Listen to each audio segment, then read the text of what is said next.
Close your eyes for just a moment. Imagine the sound of water. Not the gentle lap of a lake, not the distant murmur of a river, but the full, generous, almost arrogant crash of the Pacific Ocean meeting one of the most dramatic coastlines on Earth. Now add to that sound the low groan of a ferry horn echoing across a harbor so vast, so blue, so impossibly beautiful that the first Europeans who saw it reportedly wept. And now, open your eyes, because today, that harbor is yours.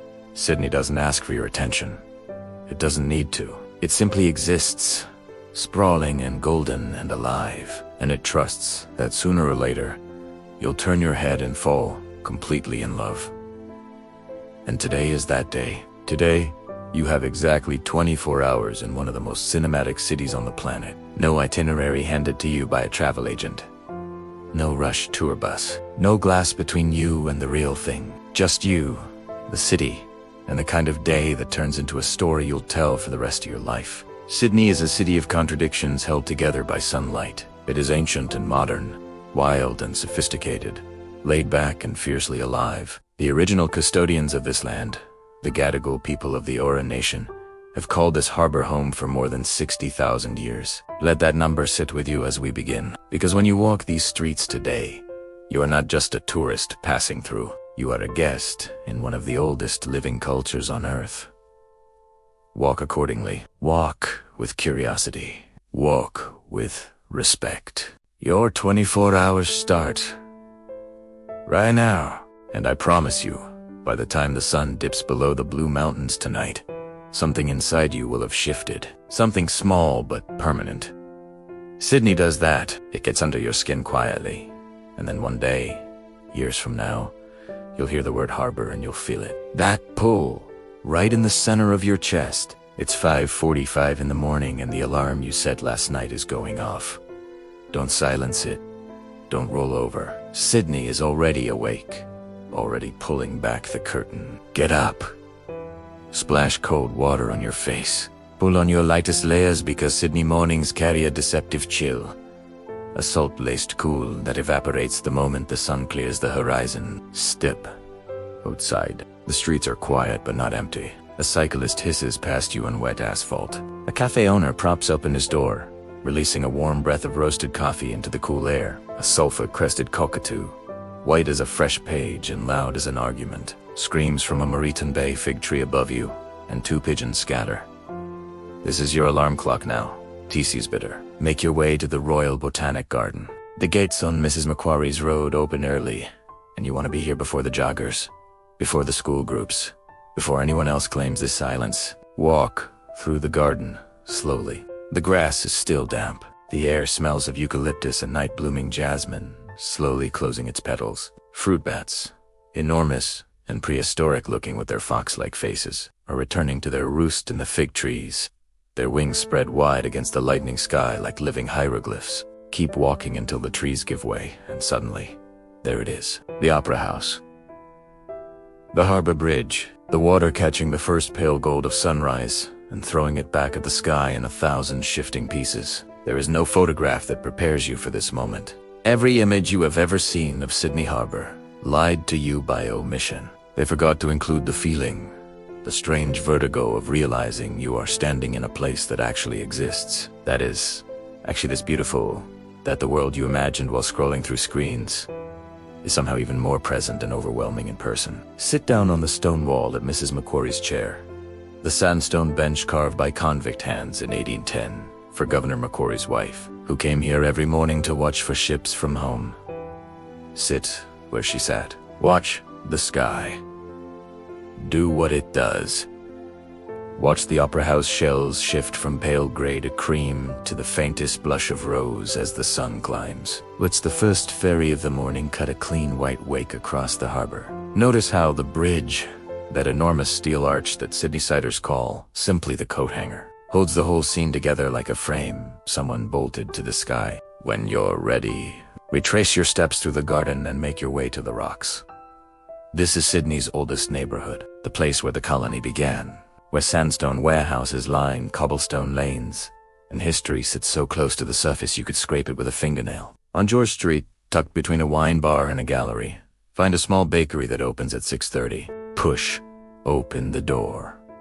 The warmth hits you first, then the smell, butter and yeast, and something with cinnamon that you didn't know you needed until this exact second. Order a flat white, because this is Australia and the flat white was arguably invented here, and you owe it to yourself. Wrap both hands around the cup. Lean against the wall. Watch the city wake up through the window. This, right here, is already enough. By 9 in the morning, Sydney has fully shed its early quietness and become itself. Loud and bright, and moving in every direction at once. Leave the rocks and walk south along the circular quay foreshore. Let the ferries pile in and disgorge their passengers around you. Let the buskers find their spots. You're going somewhere else. Slip into the narrow lanes behind the rocks. Kendall Lane, Foundation Park, Suez Canal Lane. These are the capillaries of the old city. The passages that guidebooks mention but rarely describe in enough detail to make you feel the strangeness of them. The walls on either side are sandstone, golden and warm and porous, and if you press your palm flat against one, it holds the cold of the night just beneath the warmth of the morning sun. Some of these stones were cut by men transported from England for stealing bread. That weight is still here. You can feel it if you're paying attention. Emerge from the lanes and make your way toward Martin Place, the ceremonial heart of the city. An open pedestrian plaza flanked by sandstone and glass, where office workers eat lunch on the steps of the old general post. Office and buskers play trumpet into the midday reverb. Stand in the middle of it. Look up. The buildings close in around you, all steel and mirror a 19th century sandstone cheek by Jowl. Sydney's whole architectural biography compressed into one glance upward. Find the cenotaph at the center of the plaza. Read the names, take a breath. Now head for the Queen Victoria building on George Street. Push through the brass doors. What hits you first is the light pouring down through a stained glass ceiling dome that turns the interior air amber and rose. This building was nearly demolished in the 1950s. Nearly. Instead, it was restored and reopened in 1986. And now it stands as proof that sometimes cities make the right choice. Walk slowly through all 3 levels. Look up at the royal clock suspended from the ceiling. Let yourself feel slightly out of time. That feeling is the whole point. By now, your body knows it's time to stop moving and start eating. Sydney has one of the most extraordinary food cultures on Earth, a direct result of its position as a Pacific port city, where Vietnamese, Japanese, Lebanese, Greek, Italian, indigenous, Australian, and contemporary Australian cuisines exist not in competition, but in constant and generous conversation with each other. Make your way to Chinatown, a short walk south from the QVB, through the Dixon Street pedestrian mall, under the ceremonial gates, painted red and gold. Find a table at one of the older establishments, the ones with laminated menus and fish tanks, by the entrance and the kind of proprietorial confidence that comes from decades of being genuinely good. Order the Zhao Long Bao, the soup dumplings, and eat them with the focused reverence they deserve. Bite a small opening, let the broth flood your spoon, then close your eyes. That is not just lunch. That is 200 years of immigration and resilience, and culture keeping compressed into something that fits on a ceramic spoon. Sydney has been a city of arrivals since 1788. Every wave of newcomers brought their food, and the city absorbed it and shared it back with the world. When you eat here today, you are tasting the whole project of the city. Take the bus down the hill to Bondi Beach. As the bus crests the final rise and the ocean appears, all that blue, all that scale, the white breaker waves, and the curve of the bay, and the Norfolk Island pines, standing like sentinels above the promenade. The entire bus goes quiet for a second. Every single time. It is involuntary. It is the correct response. Walk the Bondi to Coogee Coastal Path. It begins at the southern end of Bondi Beach and winds along sandstone cliffs above the Pacific. Walk as far as Mackenzie's Point, where the path pauses at a headland and the ocean opens up in 3 directions and there is nothing between you and the horizon. Sit down on the warm sandstone. Feel the rock beneath you, ancient and porous and striated with orange and cream and gray. This rock was forming while dinosaurs walked other continents. The ocean below has been doing exactly what it's doing right now, throwing itself at this cliff, retreating, throwing itself again, for millennia before any human eye ever watched it.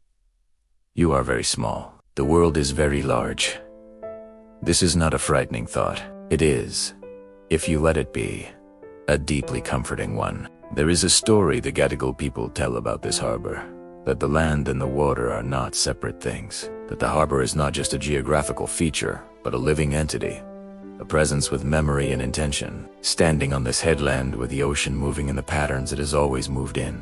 That story does not feel like legend. It feels like description. If this moment is moving you, if this whole day is moving you, then do us the small favor of hitting the like button and subscribing. We make these journeys so that you can feel exactly what you're feeling right now, and knowing you're with us keeps us going. Return to the city by late afternoon and position yourself for what is about to happen to the sky. Cross to the North Shore by train and find Bradfield Park beneath the Harbour Bridge pylons. Sit on the grass that slopes toward the water and wait. The light in Sydney at golden hour has a quality specific to this latitude and this coastline. A warmth that is not just visual but almost tactile, as if the light itself has weight and temperature. Watch it move across the Opera House. Watch the sails go from white to cream to gold to the most extraordinary shade of amber. Watch the harbor surface turn to hammered copper. Watch the bridge go dark against the burning sky. The sky above you is now cycling through a palette that no screen has ever properly reproduced. It begins in pale gold and moves through deep amber, then rose, then a saturated and violent violet pink, then quietly to a blue so deep it is almost purple, and finally to the blue-black of the first stars appearing over the Pacific. The city lights come on all at once, reflected in the harbor, doubling themselves.